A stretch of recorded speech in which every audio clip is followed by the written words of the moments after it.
When we talk about fixing Pakistan's economy, tax collection always comes up.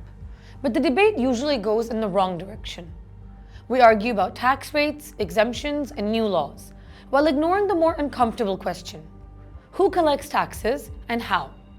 At the center of this discussion is the Federal Board of Revenue. FBR was designed as a traditional bureaucracy, but it's operating in a modern, data-driven economy. Over time, it has accumulated excessive layers, wide discretion, and deep political exposure. The result isn't just inefficiency. It's a system that struggles to collect taxes fairly, predictably, and credibly. This is why privatization needs to be discussed seriously, not emotionally. Privatizing FBR does not mean selling tax sovereignty or letting private companies decide who pays taxes. It means separating sovereign authority from execution. The state keeps the law, the power to assess, audit, penalize, and enforce. What changes is how those decisions are operationalized. The strongest case for privatization begins with depoliticization.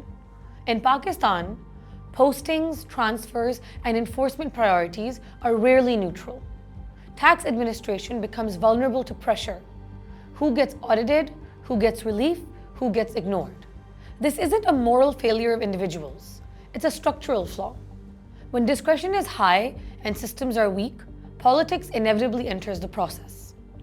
Privatization helps not because private actors are better people, but because systems governed by contracts are harder to manipulate than bureaucracies governed by discretion.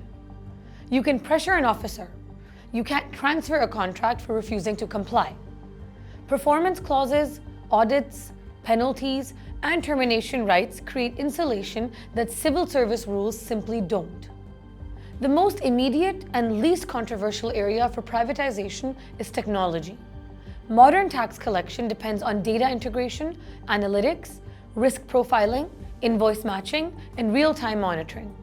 Governments are not designed to build or maintain these systems. FBR should define rules and outcomes, not write code or run servers.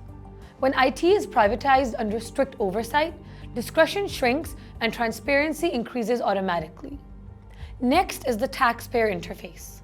Call centers, facilitation desks, appointment systems, and complaint handling should never sit alongside enforcement powers. Privatizing taxpayer services creates a firewall between facilitation and coercion. Every interaction becomes recorded, auditable, and measurable. Harassment falls not because attitudes change, but because systems don't allow it. Then there are back office operations: document processing, workflow management, refund preparation, compliance tracking.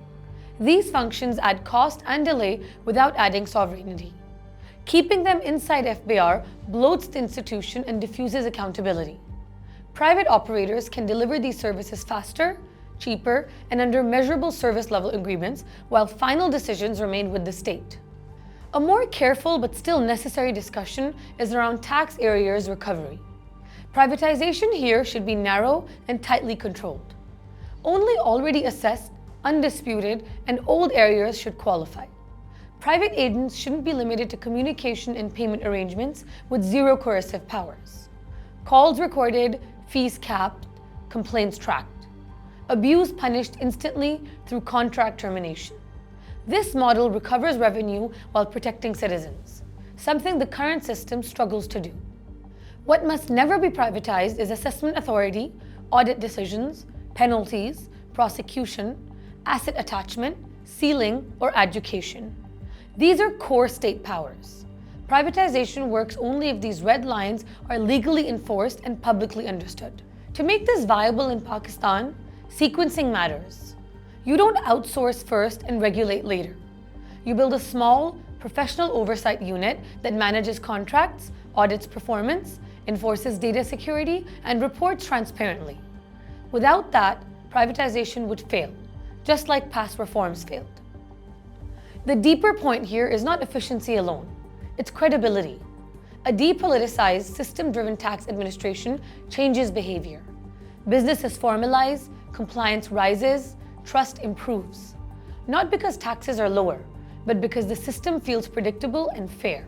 Pakistan doesn't suffer from a lack of tax laws. It suffers from a tax machine that no longer fits the economy it's supposed to serve. Privatizing parts of FBR won't solve everything, but it can change the structure that keeps producing the same outcomes. The real gamble isn't reforming how taxes are collected. The real gamble is continuing with a model that has already proven it can't deliver, and hoping next year will somehow be different.